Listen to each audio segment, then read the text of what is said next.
Hi, I'm Chad Gibbons, Global Head of our GSI business at Nokia.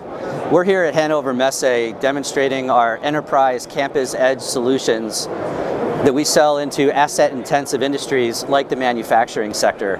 And why the global system integrators are so important and relevant for us is that we go to market through them as a strategic channel to this industry, because they bring, in addition to the Nokia private wireless platform, our MX Industrial Edge compute solution, our devices and application ecosystem, they bring all of the other assets that are required to address these digitalization needs of the manufacturing industry.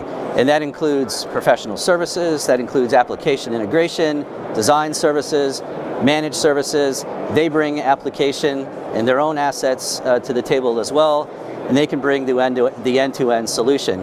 One of the benefits that we bring to the GSIs to address that opportunity that they have with their clients is that the openness of our platform. Our platform is open in a way where it makes it easy for them to monetize but still deliver quickly applications, devices, and other assets that are required to address these digital needs. And it fits in very nicely with the strategy of the global system integrators as they take their clients down this digital path. Thank you very much.